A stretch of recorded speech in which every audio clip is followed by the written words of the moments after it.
देखें आप, तब आपको ये पूरा क्लियर होगा। एक्सरसाइज 1.1, एक्सरसाइज 1.1 में कुछ क्वेश्चंस हैं। फर्स्ट है, जे से आरंभ होने वाले महीनों का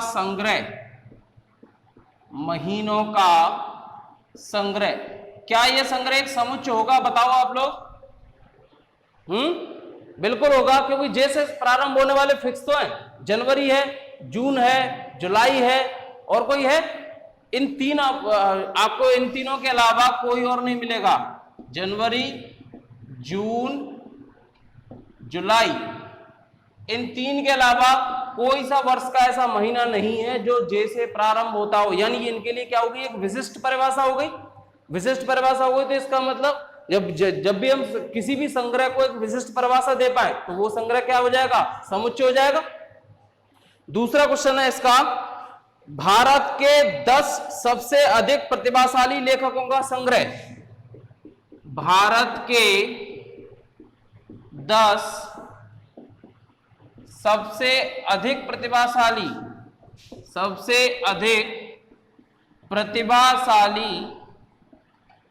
लेखकों का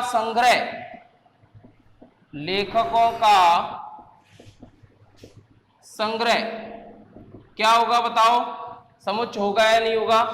बिल्कुल नहीं होगा। क्लियर है सबको? क्योंकि सबकी नजर में प्रतिभाशाली अलग अलग हो सकते हैं। किसी की में हरवंश राय बच्चन प्रतिभाशाली है, किसी की में सूर्यकांत त्रिपाठी निराला आपका प्रतिभाशाली है। तो यानी सबके नजर में लेखक प्रतिभाशाली अलग अलग हो सकते हैं। अब इसने ये नहीं कहा यार यहां पर ये परिभाषा कैसे कर देता कि जैसे जिसने 100 से अधिक रचनाएं लिखी हो उन लेखकों का संग्रह, तो कैसा होता? बिल्कुल हो जाता। ठीक है ना? तो वो संग्रह क्या होता आपका? ये समुच्चय नहीं होगा। क्यों नहीं हो रहा है ये समुच्चय? क्योंकि इसमें कोई विशिष्ट परिभाषा नहीं दी गई है। सबकी नजर में जो विशिष्ट की परिभाषा अलग अलग हो सकती है।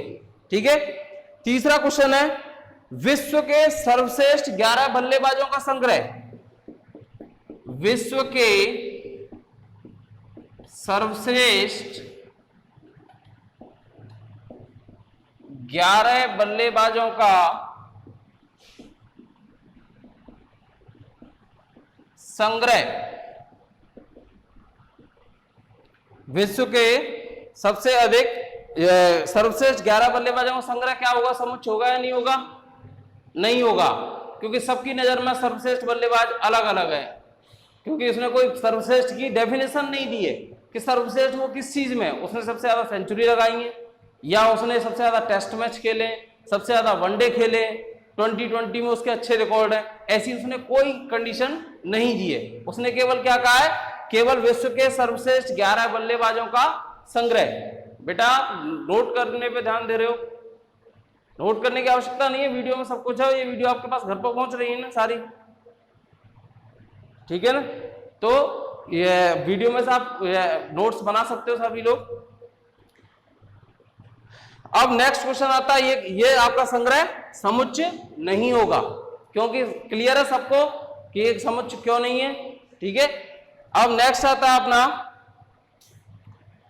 आपकी कक्षा के सभी बालकों का संग्रह। आपकी कक्षा के सभी बालकों का संग्रह। क्या यह संग्रह समुच्चय होगा?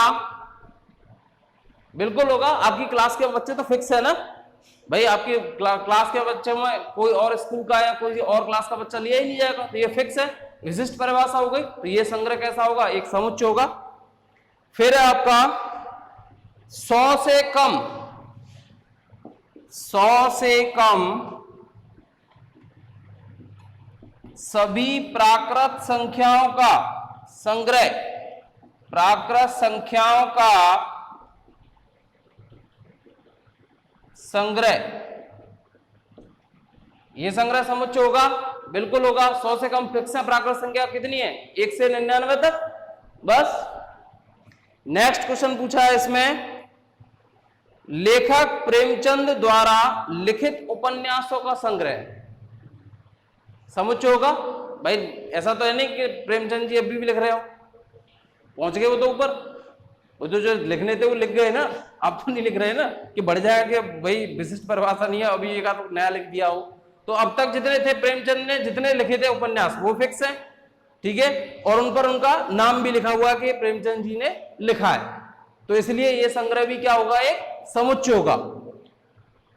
नेक्स्ट पूछ रहा है सभी समपूर्णांकों का संग्रह, ये बताओ सभी समपूर्णांकों का संग्रह, क्या ये संग्रह समुच्चय है अथवा नहीं, ये बताओ। सभी समपूर्णांकों का संग्रह नहीं होगा आपके अनुसार, चलो कोई बात नहीं, समुच्चय होगा। भाई समपूर्णांक में 3 आ जाएगा क्या, 5 आ जाएगा, 7 आ जाएगा, फिक्स है, 2 4 6 अनंत तक जा रहा है, उससे कोई दिक्कत नहीं, अपरिमित समुच्चय तो हो रहा है ना। समुच्चय में मैं कल बताया था आपको कल की वीडियो में कि परिमित और अपरिमित 2 तरीके से समुच्चय हो सकते हैं। परिमित में जिनके अवयवों को गिना जा सके, अपरिमित जिनके अवयवों को नहीं गिना जा सके। आसमान में तारों का संग्रह या आसमान में तारों का समुच्चय कैसा है, अपरिमित समुच्चय, काउंट नहीं कर सकते। सिर के बालों का समुच्चय कैसा है, अपरिमित समुच्चय, काउंट नहीं कर सकते। लेकिन आपकी कक्षा के बालकों का संग्रह कैसा है, आप काउंट कर सकते हैं, परिमित है।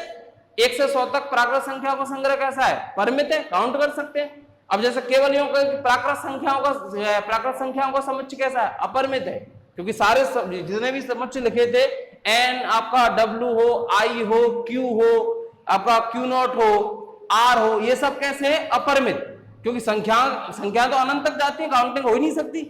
तो यानी जो भी आपके काउंटिंग नहीं हो सके वो कैसे हो गए, आपके अपरिमित समुच्चय, और जिनकी काउंटिंग हो सके वो कैसे हो गए, परिमित समुच्चय।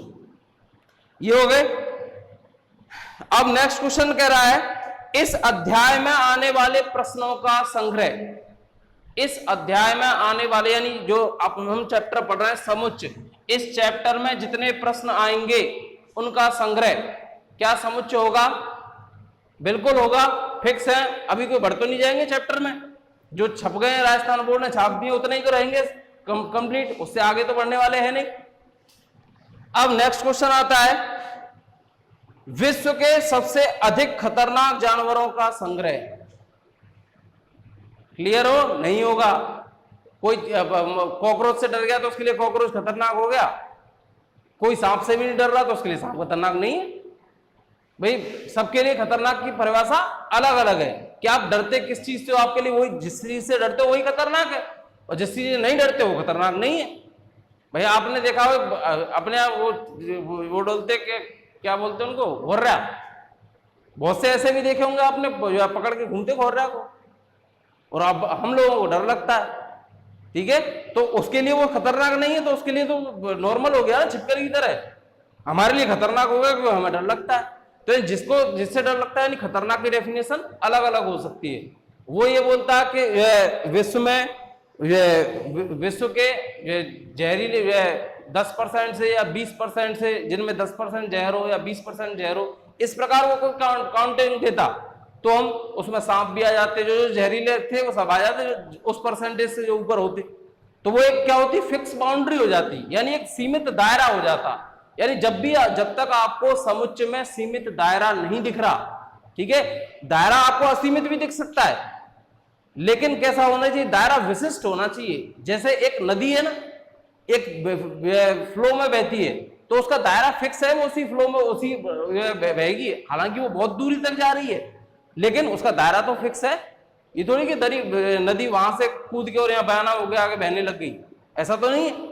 तो उनका दायरा क्या है, फिक्स है। जहां भी आपको सीमित दायरा दिखाई दे, ठीक है, यानी सीमित दायरे से मतलब है कि वो एक साइड में तो अनंत तक बढ़ सकता है, क्योंकि संख्याएं जैसे एग्जांपल अपनी संख्याएं, तो संख्या कैसी थी, प्राकृत संख्या हुई, पूर्ण संख्या हुई, ये सब कैसी है, अपरिमित समुच्चय, यानी इनका दायरा तो फिक्स है लेकिन कहां तक जा रही है, अनंत तक जा रही है।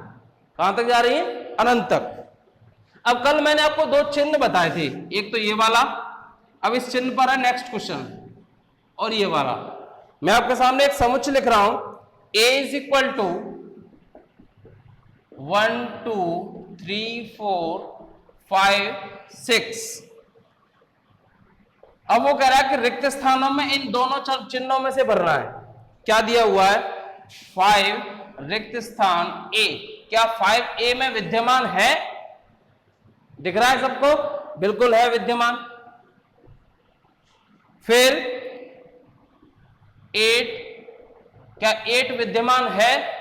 नहीं है, तो डज नॉट बिलोंग्स टू। फिर है आपका 0, बताओ विद्यमान है या नहीं? नहीं है।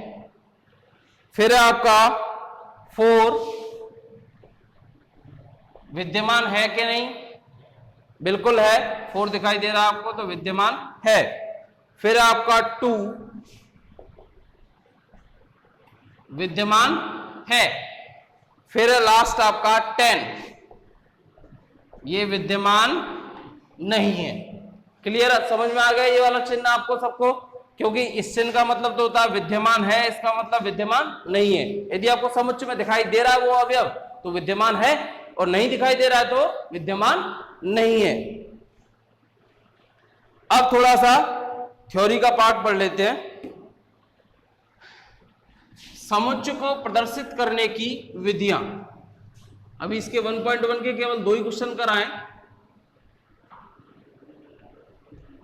अब आती है समुच्चय को प्रदर्शित करने की विधियां, लेकिन इसकी फर्स्ट वीडियो जरूर देखना।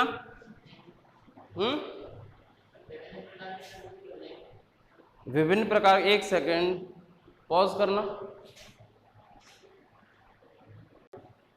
अब नेक्स्ट अपना समुच्चय को प्रदर्शित करने की विधियां।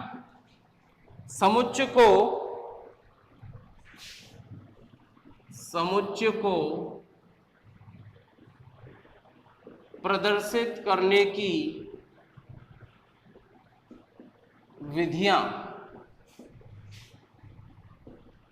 वैसे 11th क्लास के स्टूडेंट्स हैं आप सभी लोग, आपको एक बहुत अच्छी बात बताता हूं कि 11th क्लास में आप लोग सेट्स पढ़ रहे हो, ठीक है? आप लोग आईसीएसई बोर्ड से 5 साल पीछे हो।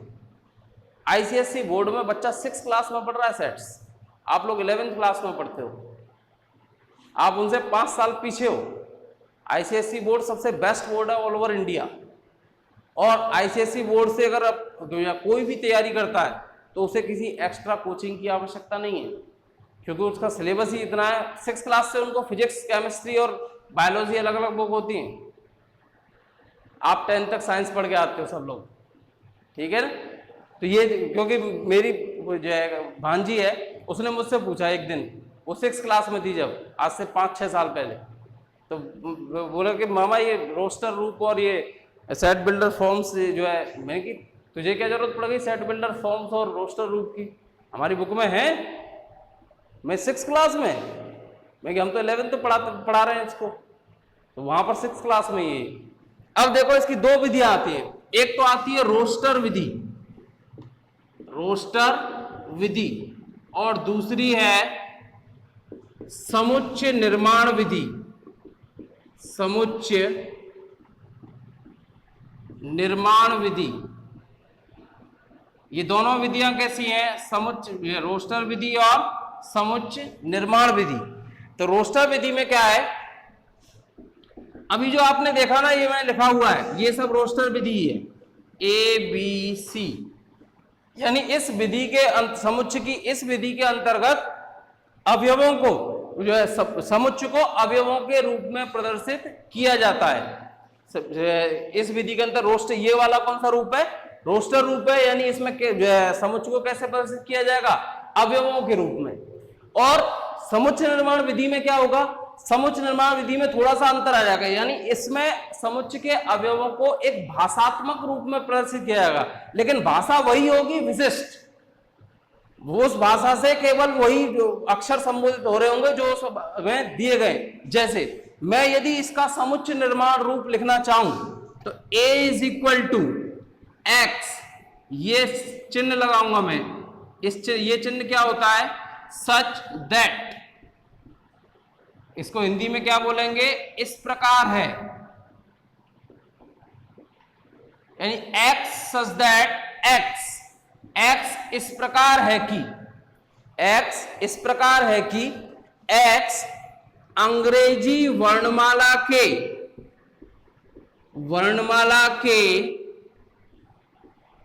प्रथम 3 अक्षर हैं। अब बताओ ये परिभाषा विशिष्ट हुई या नहीं हुई? क्या अंग्रेजी वर्णमाला के प्रथम 3 अक्षर ए बी सी के अलावा कोई हो सकते हैं?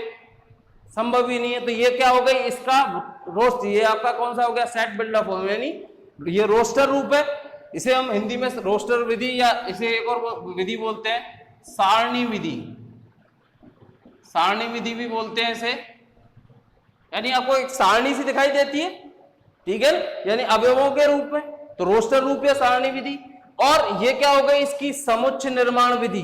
रोस्टर फॉर्म इंग्लिश वर्ड है, इसका इंग्लिश वर्ड है सेट बिल्डर फॉर्म, ठीक है। ये इसे हम हिंदी में रोस्टर विधि भी बोलते हैं और सारणी विधि भी बोलते हैं। इसे समुच्चय निर्माण विधि।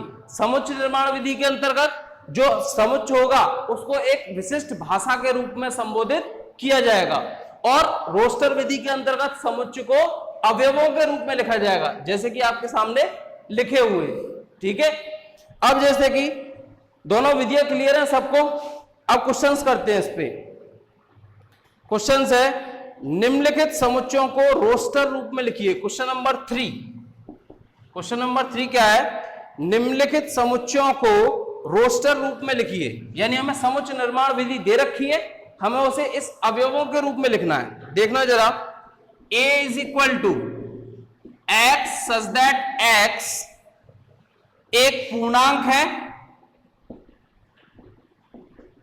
एक पूर्णांक है, और x का मान 7 से तो छोटा है और -3 से बड़ा है। तो मेरे ख्याल से सब लोग बता सकते हैं -3 से बड़े आपके पूर्णांकों में कौन कौन से हो गए? -2, -1, 0, 1, 2, 3, 4, 5 एंड 6। क्यों 7 से छोटे यही होंगे सारे, 7 से छोटे और -3 से बड़े। तो कोई दिक्कत, सेट बिल्डर फॉर्म दे रखी थी, यानी हमें समुच्चय निर्माण रूप दे रखा था और हमने इसको रोस्टर रूप में लिख दिया। सिंपल है। नेक्स्ट है इसका सेकंड, ये फर्स्ट हो गया, सेकंड देखते हैं।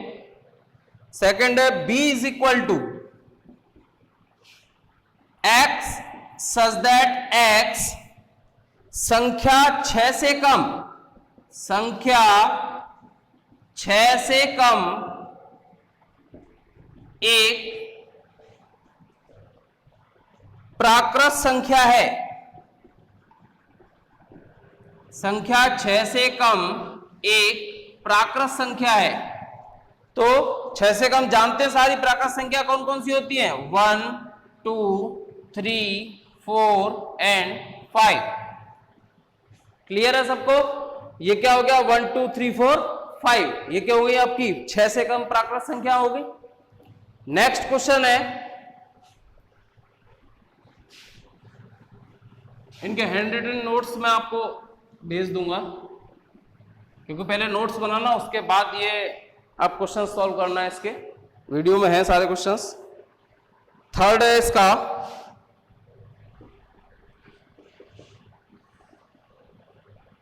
c is equal to x such that x दो अंकों की ऐसी प्राकृत संख्या है, ऐसी प्राकृत संख्या है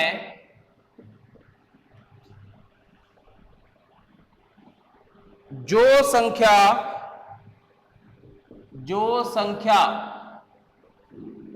60 की भाजक है, यानी जिस संख्या का 60 में पूरा भाग चला जाता है, और 2 अंकों की प्राकृत संख्या है। तो 2 अंकों की प्राकृत संख्या कहां से शुरू होती है?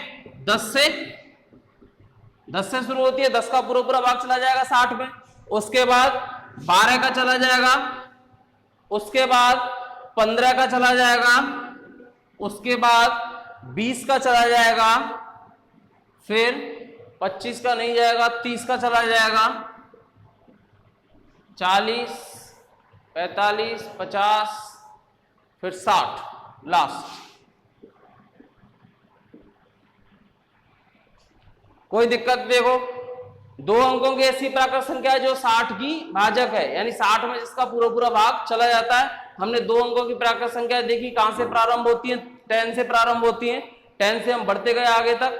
कौन कौन संख्या होंगी जो पूरी पूरी भाजक होंगी? 10 है, 6 बार पूरा पूरा भाग चला जाएगा। 12 है, कितनी बार चला जाएगा? 5 बार चला जाएगा। 15 है, 4 बार चला जाएगा। 20 है, 3 बार चला जाएगा। 30 है, 2 बार चला जाएगा। और लास्ट 60 1 बार चला जाएगा। कोई दिक्कत? नेक्स्ट क्वेश्चन है 4th।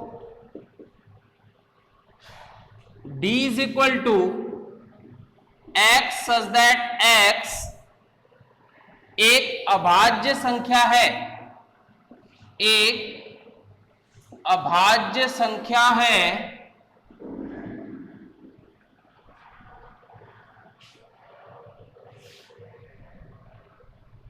एक सेकंड, ये दो क्वेश्चन मिक्स कर दिए। ये वाला क्वेश्चन तो था 4th में, आधा क्वेश्चन इसमें ले दिया। चलो इसका भी देख लेते हैं। दोनों क्वेश्चन मिक्स कर दिए। दो अंकों की ऐसी प्राकृत संख्या जिसके अंकों का योगफल, जिसके अंकों का योगफल, अंकों का योगफल 8 है। ठीक है, इसको यहां यूज करेंगे। जिसके अंकों का योगफल 8 है, तो अंकों का योगफल 8 वाली कंडीशंस देख लेते हैं। सबसे पहले दो अंकों की प्राकृत संख्या होनी चाहिए और अंकों का योगफल क्या होना चाहिए? 8।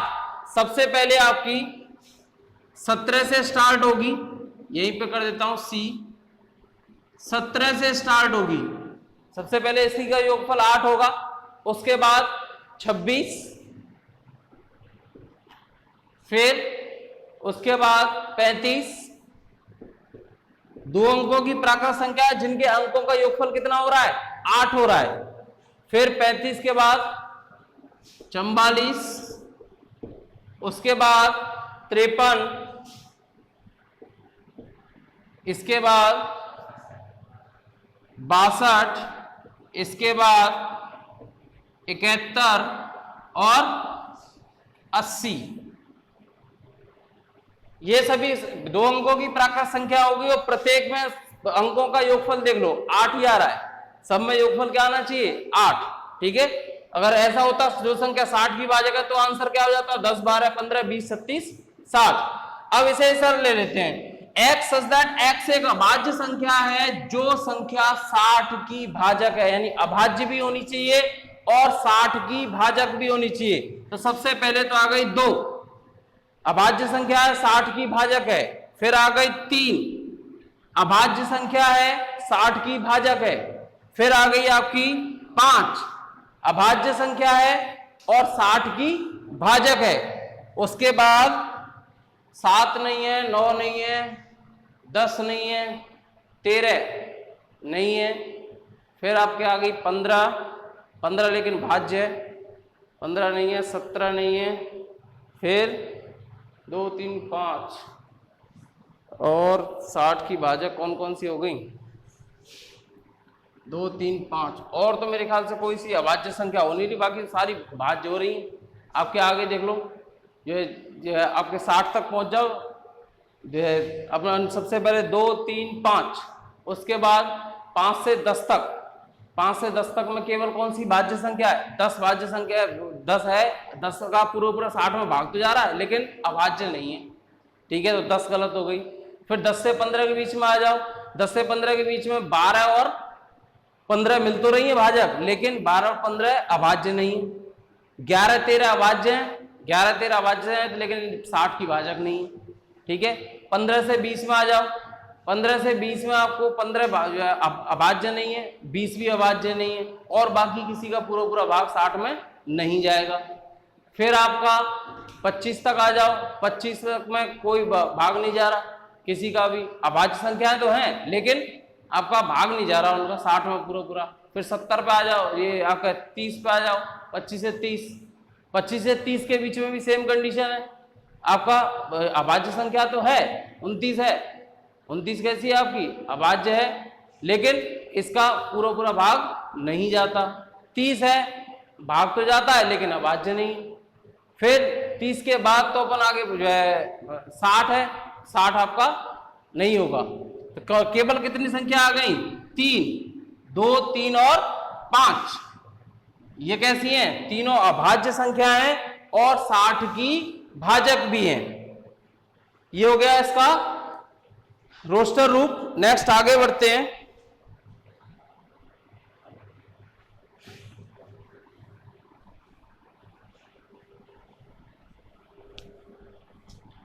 नेक्स्ट है ट्रिग्नोमेट्री। इसमें एक कंसेप्ट और क्लियर हो जाएगा। E इज इक्वल टू दिया हुआ है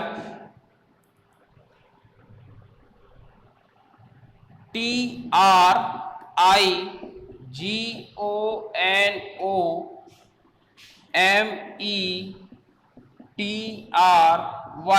ट्रिग्नोमेट्री शब्द के सभी अक्षरों का समुच्चय, सभी अक्षरों का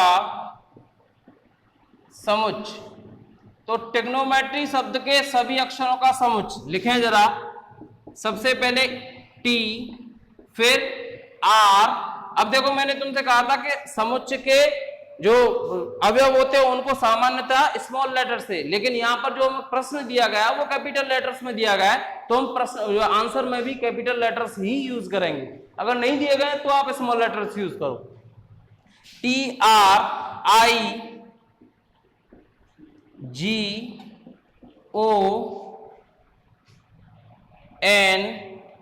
अब देखो यहां पर O दोबारा आ गया, लेकिन इसको हम दोबारा रिपीट नहीं करेंगे क्योंकि समुच्चय के अंतर्गत अक्षरों को रिपीट नहीं किया जाता। N के बाद आ जाएगा डायरेक्ट M, फिर आएगा E, वापस से T आ गया, T नहीं आएगा।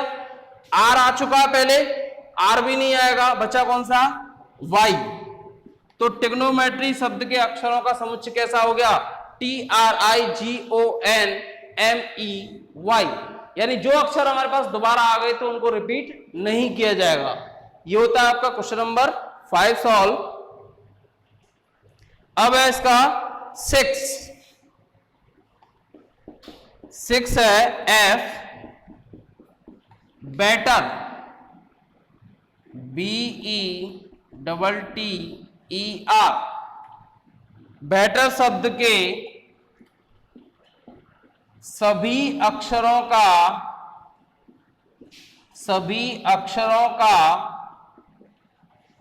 समुच्चय। तो बेटर शब्द के सभी अक्षरों का समुच्चय क्या हो जाएगा? F is equal to BETR।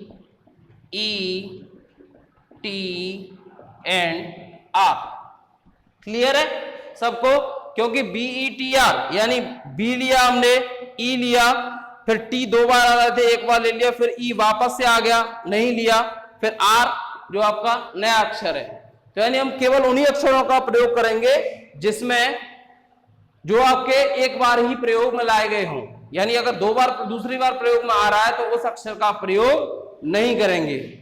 अब ये आपकी दो नई चीजें आपको आज पढ़ने को मिली, एक तो सेट बिल्डर फॉर्म और एक रोस्टर फॉर्म।